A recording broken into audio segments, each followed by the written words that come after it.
Right now, new and current customers can get any phone for free at US Cellular, so you can connect with all your family members this holiday season. You could even call your aunt who always makes you talk to your cousin, who's a dog. Or, maybe just send her a festive text. Get the gift of connection at US Cellular. Get any phone free today. US Cellular, built for us. Terms apply. Visit uscellular.com for details. We value human connection with fewer distractions. US Cellular, built for us. Visit your US Cellular authorized agent, Cellular Advantage, located at 918 South Locust Street in Glenwood. Bienvenidos todos, esto es Hablemos de Inversiones, un programa dedicado a hablar sobre empresas y otras cosas. Hola, yo soy Krevix, trabajo en finanzas, soy inversor particular y escribo una newsletter sobre ideas de inversión que podéis leer en krevix.substack.com. Hola, yo soy Carlos Santiso y soy gestor en Icaria Cartera Permanente e Icaria Capital Dinámico. Todo el contenido de este programa no supone una recomendación de compra ni de venta. El propósito es meramente formativo. Muy importante que cada inversor haga su propia due diligence. Recordad que ahora mismo estamos en las últimas semanas para inscribirte en uno de los mejores programas para aprender a invertir desde cero que puedes encontrar en España. Lo hacemos en el IEB con un claustro de primer nivel. Tenemos a mi compañero y amigo Ayuso, tenemos a Gabriel Castro, tenemos a Flavio, tenemos a Luis Torras, tenemos a Alejandro de Oros, a José de Cima, todo inversores profesionales de primer nivel que os enseñarán a los inscritos a aprender a valorar desde cero con casos prácticos y modelos de cada uno de los sectores. El objetivo del curso es aprender a analizar de forma diferente cada uno de los sectores en los que podemos invertir. Materias primas, oil and gas, shipping, calidad, infraestructuras, etc. Si quieres apuntarte, tienes el enlace en la descripción del programa. Hola a todos, bienvenidos una semana más a un nuevo podcast de Hablemos de Inversiones. Esta semana traemos a un invitado para hablar sobre todo. Va a ser un programa, ya os adelanto, que muy completo. Vamos a tocar un montón de palos. Y como todas las semanas, además de nuestro invitado, tenemos a mi compañero Krevix. ¿Qué tal, Krevix? ¿Cómo estás? Muy bien, con muchas ganas de este podcast y venga, vamos a por otro más, que llevamos una buena racha. Sí, sin duda. Os presento al invitado de hoy, que es un gran inversor. Yo lo sigo desde hace tiempo, se llama Miguel Roqueiro. ¿Qué tal, Miguel? Muchas gracias por estar aquí en el podcast. Gracias por el piropo excesivo, lo de grande me queda grande, por un lado. Y gracias por adaptarte a mis horarios, porque más que gran inversor soy gran padre, tengo 3 hijas y me apuntaba lo de hacer un podcast el fin de semana, que mucho tiempo paso yo aquí y os agradezco muchísimo haber movido el podcast a un día entre semana.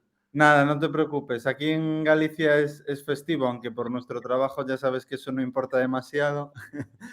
Pero en mi caso, mi peque está esta mañana con la abuela, así que tenemos tiempo para cuadrar y Krevix ha sacado ahí una orilla para estar con nosotros.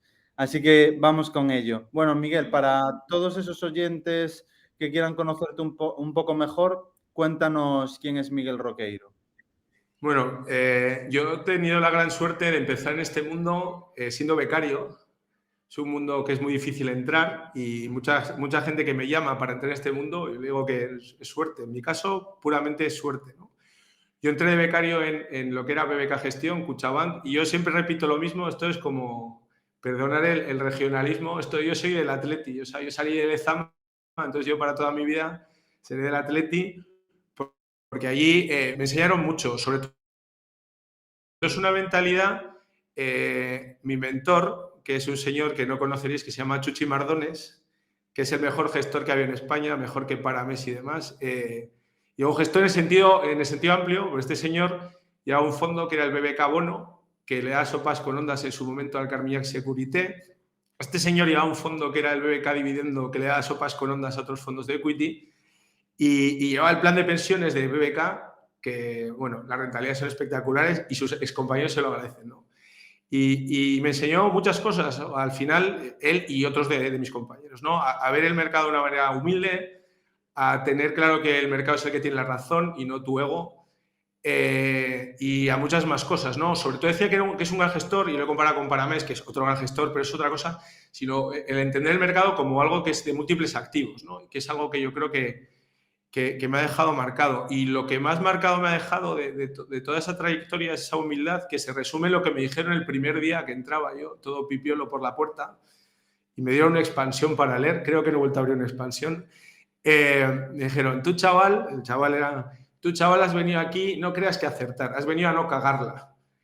Y yo creo que eso lo tengo metido muy, muy en el ADN, ¿no? Y al final, pues, en Kutxabank ya me dieron muchísimas oportunidades de gestionar todo tipo de activos. He hecho equity en directo, he hecho CPPIs, he hecho asset allocation, he hecho de todo. Y eso es muy bueno. He hecho derivados, he hecho activos y líquidos, y al final pues eso te condiciona a no estar marcado por una única visión, y te da una visión fantástica. Pues ha sido una muy buena presentación, la verdad. Te quería preguntar, que has comentado antes sobre las distintas situaciones de mercado que vivimos, ¿cómo estáis viendo la actual? ¿Qué es lo que estáis sacando en claro de ella y cómo veis el futuro? Lo primero, a la gran frase, la de "jo, ¿cómo están las cosas?", que le dice todo el mundo, no lo has dicho tú, pero siempre está mal. Por eso existe nuestra profesión, ¿no? Y la gente también tiene una memoria frágil. Evidentemente, nunca ha habido un señor con un botón nuclear tan cerca, pero tampoco hubo una pandemia. O sea, no teníamos una pandemia muy reciente y tal, ¿no? Y a la gente se le olvidan las caídas de bolsa recientes y se queda con 2 o 3, ¿no? Y eso yo creo que es relevante, ¿no? Digo, porque la gente está muy marcada por la caída de 2008, que efectivamente fue una caída pronunciada y que fue por un riesgo sistémico, y que hubo una caída bursátil del 40-50%, eso es así, pero a lo largo desde la gran crisis financiera hasta la actual, ha habido momentos de pánico en los que parecía que esto no lo hemos vivido nunca, es el fin del mundo, y finalmente se resolvió de una manera no tan trágica. ¿Y a qué casos me refiero? Me estoy hablando de una crisis del 2012, la del euro. Aquí sigue habiendo euro, y el euro no se ha roto, y en España no hay un corralito, pero a la gente se le olvida. Estoy hablando de la de 2015, las dudas sobre el crecimiento chino. Esa es la que más me gusta, porque la gente no se acuerda de esa, y la bolsa europea de máximo a mínimo cayó casi un 40%. Y eso como que ni existió. Y yo me acuerdo de hablar con compañeros y decirnos que, bueno, que China era un esquema Ponzi, que el mundo se iba al garete y demás. Y eso se ha olvidado, pero la gente lo pasó mal. Lo de 2018, el fallo de política monetaria de Powell, que también se ha olvidado. Por supuesto, el 20 lo tenemos muy marcado, ¿no? Con eso, ¿qué quiero decir? Que al final, como inversores, y nosotros como inversores y nuestros clientes, están tremendamente marcados por la crisis de 2008, que es normal, es muy gorda. Pero esto también hay que hacer un poco de memoria y pensar que todos los que vivieron la crisis del 27 no volvieron a entrar en mercados en la vida. Si algo nos marca a la hora de cómo estamos gestionando esta corrección bursátil, luego entro en el resto de activos, es lo que nosotros llamamos la escalera del riesgo, que no es nada más que un ejercicio, y vuelvo un poco a lo que decía antes del principio de humildad, de que no tenemos ni idea. Es eso. Pero nosotros, ni los informes súper sesudos que podemos leer de Goldman y de no sé quién. Y yo siempre pongo el mismo ejemplo. En 2008, en plena vorágine, cuando la bolsa todavía está cayendo un 25%, tenías encima de la mesa informes. Esto es como Matrix, ¿no? Tenías la píldora roja y la píldora azul. Tenías informes que te decían que era el fin del mundo, que finalmente acertaron, que listos eran, se pusieron la medalla, y informes que decían que no. Y la gente que dijo que era el fin del mundo luego ha estado viviendo casi una década de esos réditos y vaticinando un nuevo fin del mundo. Y por eso he hecho un poco el recorrido de todas esas otras crisis que se nos han olvidado, la del 12, la del 15, la del 18, porque en esas yo y vosotros también tendréis informes que decían A y B. Y para nosotros, ¿cuál es la conclusión? De que nadie tiene ni idea. Todo se analiza a posteriori. Luego, sí, las hipotecas ninja era evidente y tal. Bueno, sí y no. Entonces, ¿nosotros qué hacemos cuando se producen este tipo de correcciones?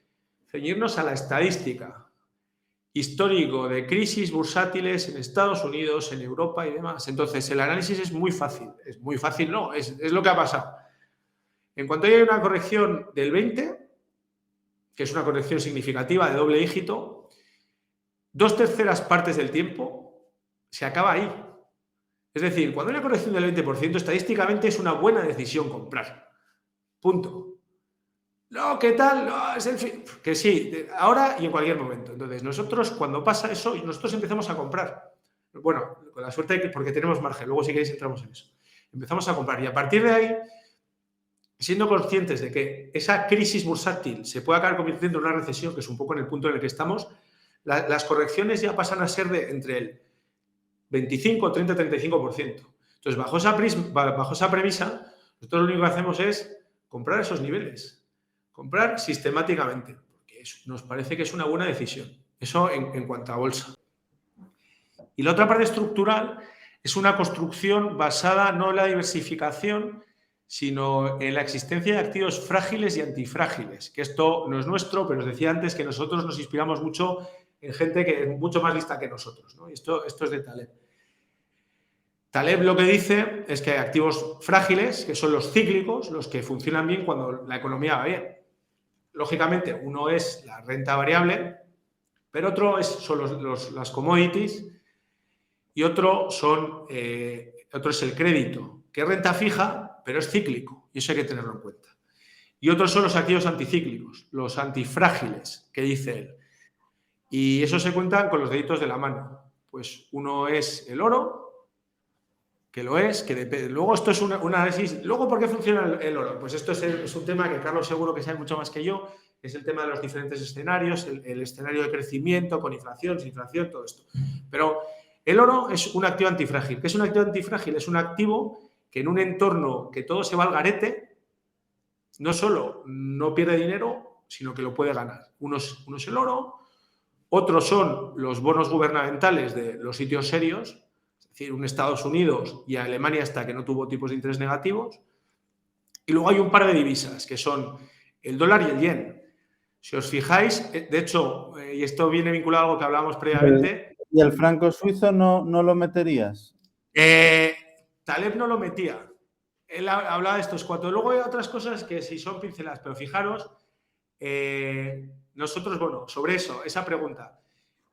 Taleb, de hecho, hablaba del bono alemán. Nosotros, por principio, va contra nuestra religión invertir en algo que paga negativo. Entonces, nosotros de ese mix quitamos el bono alemán y el bono suizo, que nosotros lo tenemos encuadrado en otro sitio, pero lo que os decía, Taleb habla de 4. Y si os fijáis, de esos 4, este año solo ha funcionado 1. Es lo que tiene, ¿no? Lo que os decía antes. El mercado es un prisma, cambia y demás. Las cosas no están escritas sobre piedra. Y eso es una de las. Solo funciona el dólar, ¿no? Ese es un punto. El tema de la antifragilidad. Miguel, permíteme que te interrumpa, que has dicho varias cosas que quería añadir. Coincido en muchos de los temas, de hecho me veo muy reflejado en muchos de los temas que dices, porque el modelo endowment es algo que a mí también me gusta, algo que llevo aplicando 7 años y aplicamos el mismo modelo, el modelo multiactivo con una parte de activos no cotizados, una parte de equity, una parte de renta fija más, o sea, el mismo modelo, muy aproximado con sus infra y toda la historia. Un asset allocation, la verdad que en nuestro caso es bastante cercano al de los super endowments, que podríamos decir, ¿no? El de Harvard, Yale y demás. Me parece muy interesante ese enfoque, sobre todo cuando es con la vocación de gestionar un patrimonio familiar a largo plazo. Creo que tiene mucho sentido porque no penalizas los retornos, pero sí que ajustas de forma muy satisfactoria los riesgos. Luego, respecto al tema de volatilidad, que ahí también coincido mucho con vosotros. De hecho, nosotros este año en el fondo de renta variable creo que llevamos hechas, que no nos llamen traders porque la verdad que no lo somos. En la cartera de equity creo que hemos vendido en todo el año, no sé, 3 empresas. No somos traders, invertimos a largo plazo y la mayor parte de la estructura lleva desde inicio sin tocarse. Pero sí que en la parte de derivados creo que este año y 2020 también han sido años históricos, o sea, están siendo años de muchísimas oportunidades donde sobre todo la volatilidad viene y va, ¿no? Que es un poco algo que funciona muy bien para poder jugar los dos lados. Creo que hemos hecho 120 operaciones y de momento nos ha aportado un 5 y pico por ciento del liquidativo del fondo, las operaciones, para que los inversores vean, porque muchas veces se ven los derivados desde el prisma de que son un activo peligroso que incrementa el riesgo, cuando yo considero que, bien entendido y aplicado, como estás comentando tú, Miguel, sin ninguna duda lo reduce. Y un poco con esta gran imagen que os he dibujado, simplemente ya para acabar de responder, ¿no? Este 2022, que no me he ido, es un poco para tener toda la imagen. ¿Cómo nos está yendo? Pues para entenderlo hay que ver qué hemos hecho en el 20 y en el 21.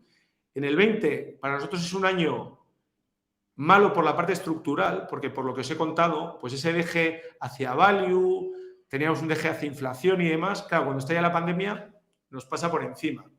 ¿Qué nos salva? Nos salva la parte táctica. Y la parte táctica que nos salva, uno, que a principios de año, como la volatilidad, y eso lo podéis mirar, estaba históricamente bajísima.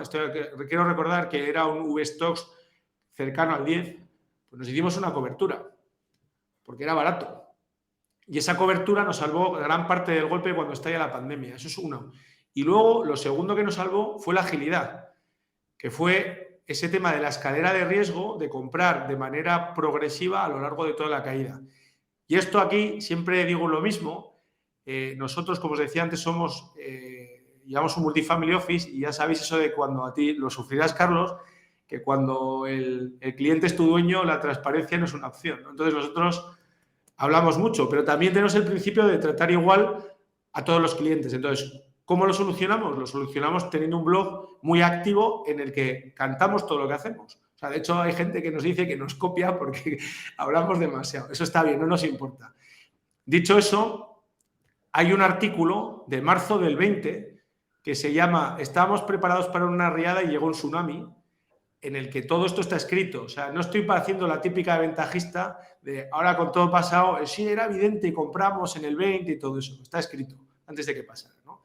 Entonces, afortunadamente, cogimos muy bien el rebote, pero lo que os decía antes, sobre todo lo cogimos en la parte de renta fija, porque en la parte de renta fija es donde se produjo la verdadera dislocación. Desde la ETF de liquidez, bueno, se llama, no es de liquidez, es la mayor ETF del mundo de investment grade, que llegó a estar el NAV con un descuento del 10%, o sea, el precio con un descuento del 10% sobre el NAV, cosas en investment grade, como esa, high yield, subordinadas, ahí le pegamos a todo. 2020 nos salvamos por esa agilidad y un poco es el punto en el que estamos, ¿no? ¿Cuál es nuestra tesis? Pues bueno, en la parte de equity es esa escalera de riesgo, en renta fija estamos construyendo duración y donde todavía no hemos entrado es en el mundo crédito. ¿Por qué?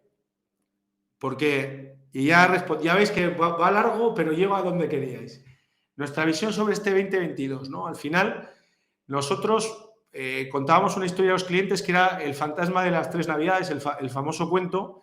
Para nosotros la inflación es un fantasma del pasado. O sea, aunque está aquí y la gente habla de inflación, los datos, los indicadores de IPC son mirando hacia atrás.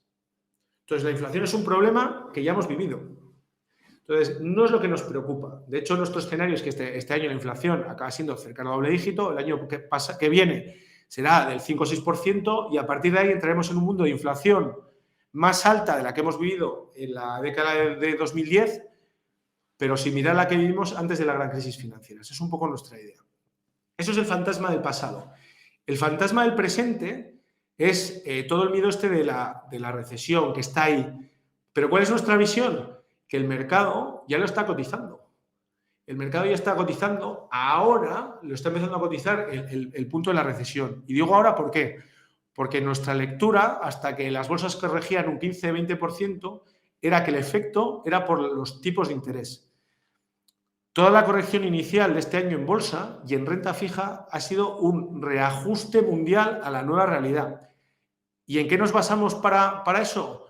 Si os fijáis, la corrección en equity ha sido más en growth que en value. Si esto fuese un problema de crecimiento, el growth estaría funcionando, como pasó en la pandemia. Esto es un tema de tipos. Por eso el value lo está haciendo mejor que el growth. Y también se ha visto en la renta fija. Si fuese un problema de crecimiento, el investment grade lo estaría haciendo mucho mejor que el high yield. y el batacazo del 15% se lo están comiendo los dos activos. Entonces, hasta ahora el problema hasta hace poco el problema de la recesión no estaba. Ahora este último tirón de bolsa hacia abajo sí que ha sido más un tema de la recesión. Pero la duración de la misma, si estamos ya, si no estamos ya, es un tema, bueno, un poco lo mismo que no lo sabemos. Y el que diga que va, no tiene ni idea. No está ahí. O sea, que estamos, que no lo sé. Entonces, ¿cuál es nuestra visión? Escalera de riesgo. Aprovecharnos de las correcciones cuando hay recesión. Es una pregunta en relación a lo que estaba comentando Miguel, para saber su opinión. De la corrección que llevamos, que como comentas, bueno, es un 22, depende un poco del mercado, 22, 25, por ahí rondará, más o menos. En Big Caps, la verdad que bastante menos. Yo conozco fondos de Big Caps que están en -6, -7. Sobre todo se maquilla mucho en fondos que tienen una alta exposición a Estados Unidos por el dólar. Nosotros, sí, el dólar es tramposo. el dólar engaña mucho este año. Nosotros tenemos solo un 20% y bueno, no nos ayudó, aunque ahora mismo estamos en el de renta variable en -8. Pero en la corrección, lo que nosotros vemos, que no sé si coincides, es que de momento la corrección que hemos tenido en el terreno del equity atiende simplemente a una subida de los tipos de interés que impacta de forma directa sobre el WACC.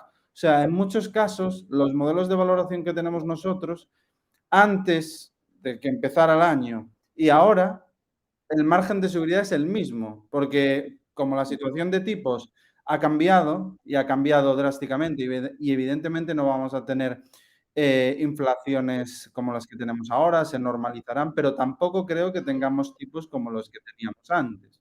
También intuyo que se normalizarán. Entonces, asumiendo eso, como el coste de capital ha variado sustancialmente, en muchos casos veo que el margen de seguridad hay otros que no, sobre todo en el mundo de small caps el margen de seguridad sí que es bastante elevado ahora mismo. Pero en muchos casos veo que el margen de seguridad simplemente es prácticamente el mismo. ¿No crees que hemos tenido una corrección por ajuste de tipos de interés y que nos quedaría aún sufrir la corrección por ajuste en los earnings? Es un poco lo que os trasladaba antes, ¿no? Que nuestro análisis era ese. Hasta hace, digamos, unas semanas, ¿no? Que el primer tramo de la corrección efectivamente fue por tipos de interés. Por eso se hacía el paralelismo. O sea, por eso ha caído más el growth que el value, porque es un tema de tipos. Y por eso en el mundo renta fija, investment grade y high yield ha caído lo mismo.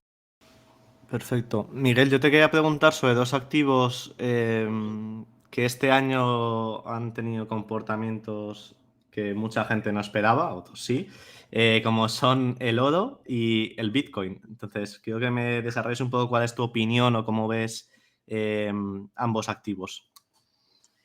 Bueno, como decía antes, nosotros tenemos en nuestra parte de activos antifrágiles, nosotros tenemos exposición a oro, pero también a otros teóricos digo activos antifrágiles porque el papel siempre lo han sido, pero como decía antes, este año el único activo antifrágil que ha funcionado es el dólar. Bueno, y el cash, ¿no? Son los dos grandes triunfadores, pero el cash no es de Taleb, es de Acacia, ¿no? Pero ese es un poco el punto. ¿Con eso qué quiero decir? Que las certezas absolutas, y vuelvo un poco también al principio de Acacia, no existen invirtiendo, ¿no? Entonces, sí que sorprende porque mucha gente tiene... Aquí me centro primero en el oro, ¿no? Tiene aquí lo de si hay inflación hay oro, ¿no? Y ahí hay un paralelismo un poco con lo que sucedió en los años 70, ¿no? Qué gran inflación en los años 70 y el dólar voló. Hombre, bueno, sí, también hay que tener en cuenta el abandono del patrón oro por parte de Nixon y tal. O sea, hay otros factores, eso es lo primero. Y lo segundo, precisamente hablando de esos factores y vincular oro e inflación, el oro no deja de ser como la gran divisa histórica. Es la divisa del mundo, porque si todo se va al garete, todos vamos a tirar del oro, en teoría. Entonces, tiene ese componente de divisa, salvando las distancias, ¿no? El coste de almacenamiento y tal, pero vamos con esa idea de que es una divisa. Y las divisas, por todos lo hemos estudiado, ¿no? Tienen distintos factores que condicionan su funcionamiento. Los tipos de interés, los flujos, crecimientos de las economías y demás. Hablo de los pares clásicos, dólar, euro y tal, no del oro. Y yo siempre decía a los clientes, de hecho por ahí también hay un artículo que se llama El dolor del dólar, si lo buscáis ya es antiguo, que desarrollaba un poco esta idea, y ahora que lo pienso, ese artículo lo escribí cuando todo el mundo hablaba de la paridad, si os acordáis, allá por 2017, y ni la vio y se fue a 1,14. Lo digo porque este año es gracioso, porque este año nadie habla de la paridad y se ha ido a 0,90 y zacata. Dicho lo cual, ¿por qué digo eso? Porque en las divisas, como os decía, hay muchos factores que en teoría condicionan su funcionamiento, pero la realidad es que nunca funcionan todos a la vez.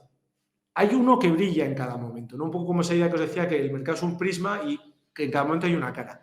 El otro día leí una frase de alguien, no me acuerdo quién, que decía que esto era como que el dólar o las divisas eran un monógamo sucesivo, es decir, tiene su pareja, baila con ella, la deja, no es lo diré que no sea la palabra, no es infiel, sino que tiene su pareja, la tiene durante un tiempo y la cambia por otra, ¿no? Y con el oro, ha dicho todo este preámbulo, es un poco parecido.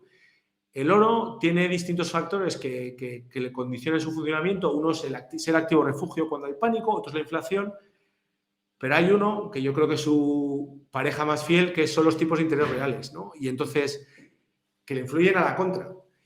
Y lo que está sucediendo a día de hoy con los tipos de interés, que también es parte de la corrección que está habiendo con los activos de riesgo, es que están en positivo, ¿no? Y eso es un viento en contra que le está pesando mucho al oro. Pero nosotros seguimos teniendo una posición en oro. Yo no me la quitaría porque es el refugio anti todo. Anti-botón nuclear, anti-error de la Fed, anti-confiscación, anti-todo. Entonces, yo siempre tendría oro. Nosotros tenemos entre un 5 y un 10. Hay quien tiene más, pero para nosotros estamos cómodos.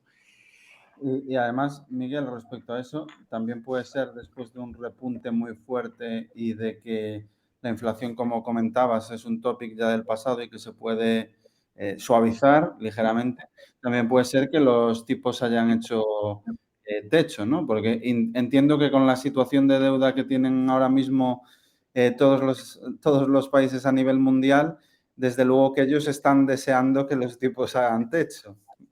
Hombre, de hecho, nuestra visión y un poco porque vimos valor, nosotros hacemos nuestros cálculos de dónde está el valor en ciertos bonos, por eso nosotros hemos cogido duración americana, porque entendemos que empieza a haber valor en comprar ciertos tipos, ¿no? Y por eso lo hemos hecho, ¿no? Ya hay cierto carry y aparte pueden volver a hacer de activo refugio porque hay capacidad de bajar hacia abajo, cosa que hasta ahora no, que es un poco lo que pasa. Entonces, hay completamente de acuerdo y si hay ese movimiento, pues los tipos de interés reales se relajarían y sería un viento a favor para el oro. Eso desde luego. Respecto al Bitcoin, esta es una pregunta que me llevan haciendo desde hace 5 o 6 años. Para mí el Bitcoin no es ni una moneda, ni es una... O sea, no sé lo que es, pero desde luego no es muchas de las cosas que decía la gente que era. No es una moneda, porque una moneda es un par entre dos países, ¿no? O sea, yo el eurodólar, que es precisamente un poco lo que hablaba, sé más o menos que puede valer porque sé lo que es la economía americana, sé lo que es la economía europea, cómo crecen, sus flujos, los tipos de interés, y de ahí, pues básicamente me puedo hacer un purchasing power parity para saber que el dólar a día de hoy debería estar en 1,14, pero bueno, está a 0,99, pero eso es otra cosa, pero puedo valorarlo. El Bitcoin, ¿qué pares? ¿Qué economía contra qué economía? ¿Cómo lo valoro? Ahí entra, no, es la economía sumergida, no es la economía que quiere ser... ¿Cómo lo valoro? No lo veo. 2, es un... es que me sale en inglés, ¿no? Un almacenamiento de valor. Discrepo. ¿Por qué? Y es un poco también en el punto de... Bueno, esto me imagino que habrá fans de Bitcoin que luego me van a crucificar, lo siento, doy mi opinión. El dinero no vale... O sea, si está el tema del valor fiduciario y tal, todo ese rollo que nos cuentan en la uni, tururú. El dinero vale porque se pagan impuestos con ello, tal cual. Los políticos mandan no porque les votemos, es porque pueden recaudar impuestos y deciden, todo eso, ese es el poder de verdad. Entonces, desde el momento que los políticos, los gobiernos quieren tener eso controlado, no se pueden permitir un dinero que está por ahí sin control. Entonces, el Bitcoin no es un... es que me sale en inglés, ¿no? No es un refugio de valor desde el momento que tú no puedes pagar impuestos con Bitcoin. y los gobiernos no van a tener interés de hacerlo. Y si desde luego sacan una moneda digital, no va a ser Bitcoin, será una propia que estará controlada y cumpla con eso. Respecto a cubrir contra la inflación, cubrir contra los bancos centrales, pues bueno, más ejemplo que este año, pues nada. Yo, sinceramente, señores, lo que creo que el Bitcoin era o es un activo muy volátil, tremendamente especulativo, vinculado al mundo tecnológico y muy empujado por todo lo que se ha hinchado los balances de los bancos centrales, que han llevado dinero a muchísimos activos más allá de lo que debían valer. Con la salvaguarda que no sé lo que... Yo personalmente no sé lo que tiene que valer el Bitcoin, ¿eh? Luego también habrá que decir, no, vale las interconexiones entre tal tipo de redes sociales. No entro en eso, yo no lo veo. Pero bueno, dicho lo cual, yo creo que es significativo de mi tesis la correlación que hay entre el Bitcoin y el crecimiento y decrecimiento de los balances de los bancos centrales y el comportamiento del Bitcoin relativo a un Nasdaq o a la ETF de Katie Wood, ¿no? ARK. Yo creo que va todo muy de la mano. Ha sido dinero muy especulativo, vinculado al mundo tecnológico y demás. Yo no veo su función con todo lo demás. Y luego, como para ser un sustituto al oro, pues bueno, el oro este año pierde dinero, pero no tiene el descalabro que tiene el Bitcoin. Y hay una gran diferencia. Yo el oro me lo puedo llevar a Kuala Lumpur y me lo cogen, a saber qué pasa con el Bitcoin, ¿no? Y el oro tiene pues la historia de la humanidad por detrás y el Bitcoin es una historia nueva. No sé. Yo personalmente no lo veo.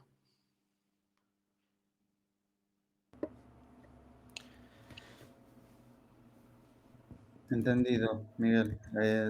Al final es un tema polémico. Yo las veces Sí. Pero nosotros nos mojamos, ¿eh? O sea, yo creo que me preguntas, no me voy a callar. Y sé que hay gente que pensará todo lo contrario, pero digo mi opinión. Equivocada probablemente, pero es la mía. Un fondo que nos has hablado varias veces, un fondo que ha tenido varios premios, que es donde, como comentabas, aglutináis gran parte del patrimonio, que es Acacia Renta Dinámico. Cuéntanos un poco qué es lo que hace, estrategia y demás. Bueno, es uno de los 3 fondos en los que aglutinamos gran parte del patrimonio. Lo que tiene de excepcional, y solo centrándome en el crecimiento de renta dinámica, es que es un fondo en el que ha entrado muchísimo dinero institucional. Es decir, es un fondo que aporta valor añadido para otras gestoras, bancos y demás, porque es algo que no hemos inventado nosotros, eso que quede claro. Hay fondos que lo hacen en España, hay fondos que lo hacen en Europa, aunque no lo hacen con nuestros resultados. ¿Qué es lo que hace Renta Dinámica? Es un fondo que consta de 2 patas. Es muy sencillito. Una pata, que es renta fija, es el subproducto, es la necesidad que existe desde el momento de la otra pata. La otra pata lo que hace es utilizar derivados. Ya sabéis que los derivados liberan mucha liquidez y esa liquidez hay que invertirla en algo, ¿no? ¿Y esa liquidez en dónde la invertimos? Pues por folleto en cosas muy conservadoras. Es renta fija con duración de media de menos de un año, investment grade, todo papel tiene que ser investment grade y sin riesgo de divisa. Es decir, es un monetario, nada sexy, muy aburrido. Y a eso se le suma decisiones de comité de inversión que lo han ido haciendo todavía más restrictivo porque entendemos que la chicha, el motor de rentabilidad del producto, está en la otra pata que os explicaré. No podemos tener más de un 5% en pagarés, la cartera no puede tener más de un 3% en ningún nombre, muy diversificado sectorialmente y demás. Y eso se le ha sumado nuestra visión de este año, que lo hemos aplicado, que es un poco lo que os contaba. Teníamos la liquidez en máximos, el 20%, muchísima letra del tesoro, porque no veíamos valor en crédito, y encima una letra del tesoro muy corto plazo. Entonces, ahí el equipo lo ha gestionado francamente bien para esa parte monetaria que nos ha quitado, pero el cálculo que tenemos hecho es que nos ha quitado en torno a un 0,80 y un 1%. O sea, pensar que es un monetario que hubiese quitado un 1%, un 0,80, que está muy bien visto lo visto. Pero el fondo en el año va en positivo. ¿Dónde está la clave? La clave está en la otra pata. ¿Y qué hace la otra pata? Lo que hace es vender volatilidad. Nosotros vendemos volatilidad. Lo que os decía antes, en los fondos multiactivos lo hacemos de manera puntual cuando el mercado se estresa y en renta dinámica lo hacemos de manera recurrente. Volatilidad se puede vender de muchas maneras. Puedes vender volatilidad con un swap de volatilidad, un swap de varianza, que es lo que se llama técnicamente. Puedes hacer cosas con el VIX, con futuros, con opciones, pero para nosotros esos o muy líquido o como hacerlo sin paracaídas. Es demasiado radical. Entonces, ¿nosotros cómo vendemos volatilidad? Lo hacemos vendiendo opciones. ¿Qué tipo de opciones? Opciones listadas, es decir, no hacemos OTCs.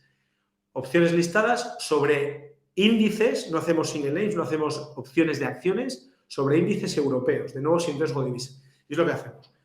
Evidentemente, en una opción hay más cosas que la volatilidad. Está la distancia al mercado, está el efecto del tipo de interés, está el plazo y tal, todo eso está.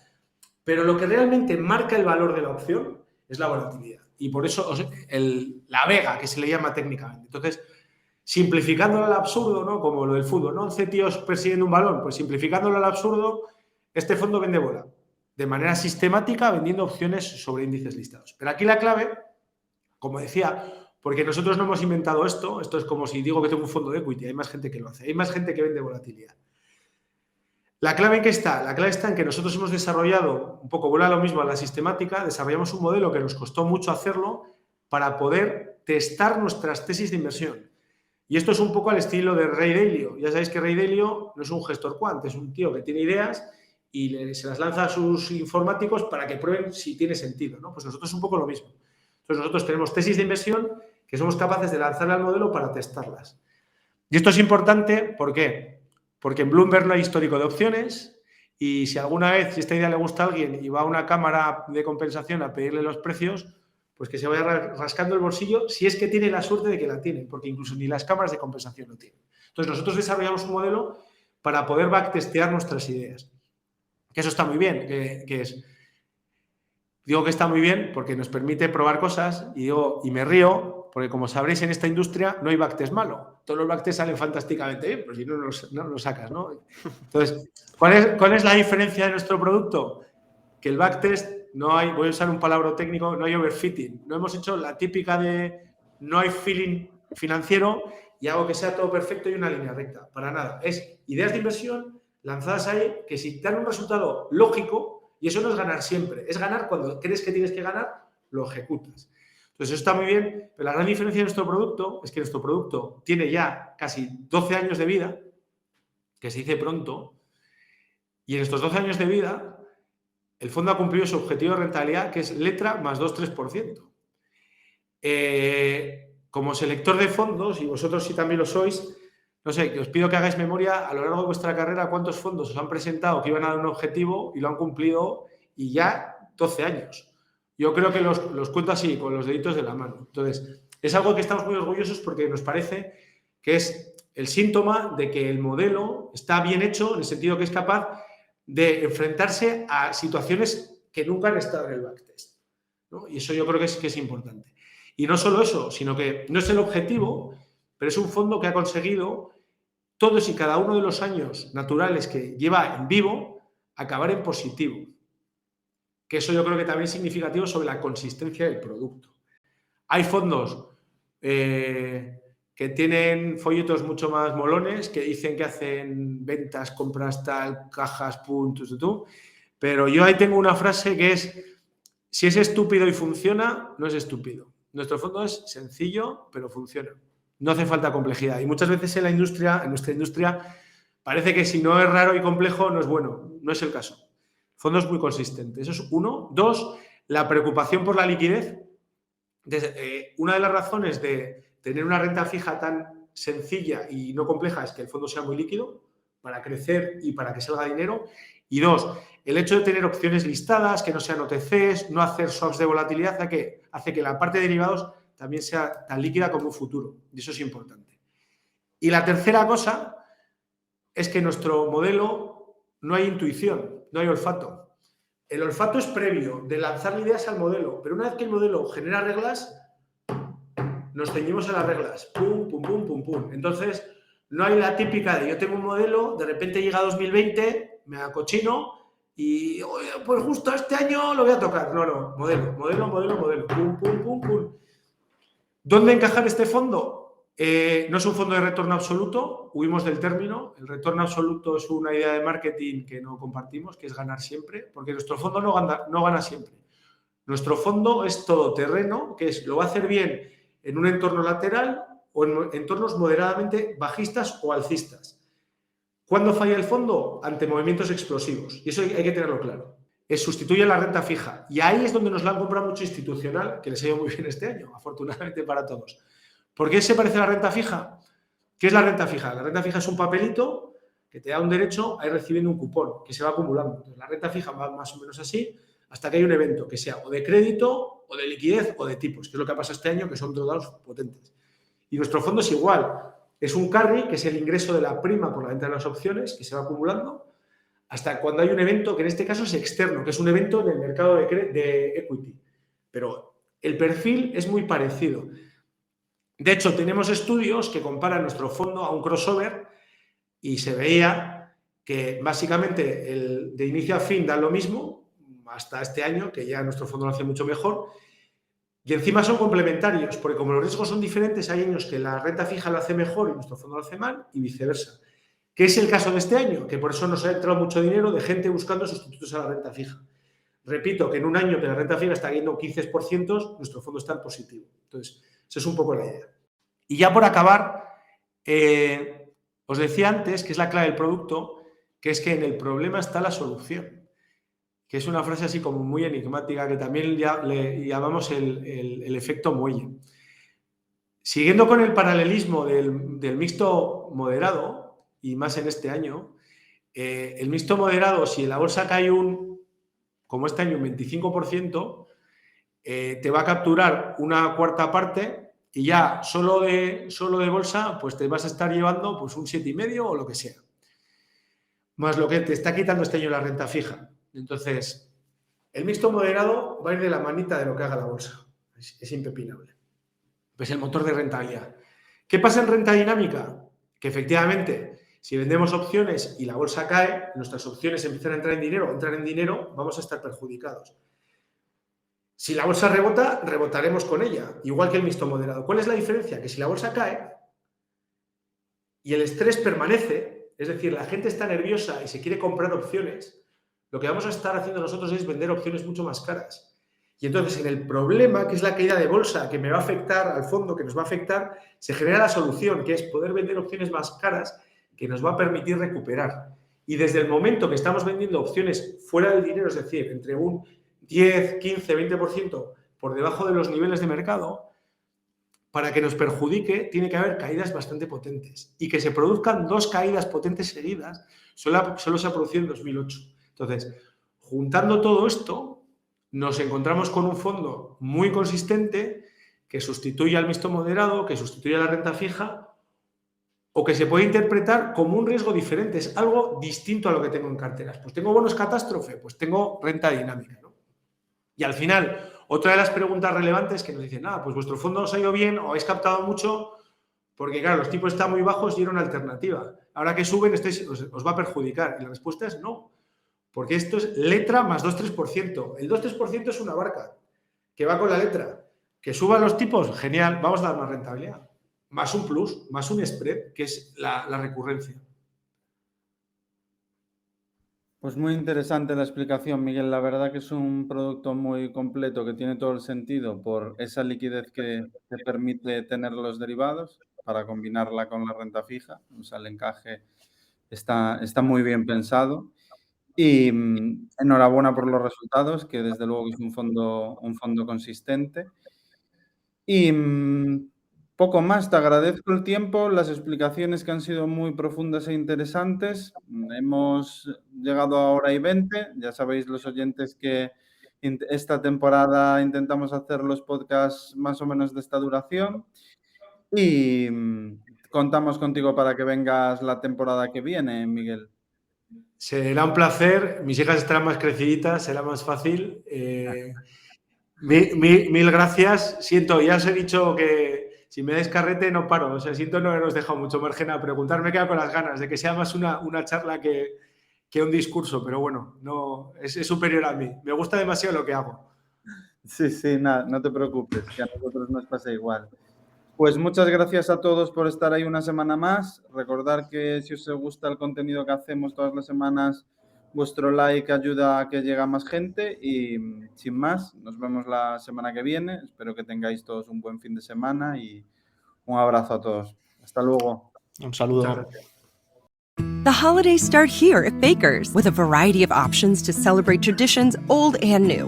Whether you're making a traditional roasted turkey or spicy turkey tacos, your go-to shrimp cocktail, or your first Cajun risotto, Baker's has all the freshest ingredients to embrace your traditions. Baker's, fresh for everyone. We've locked in low prices to help you save big store-wide. Look for the locked in low prices tags and enjoy extra savings throughout the store. Baker's, fresh for everyone.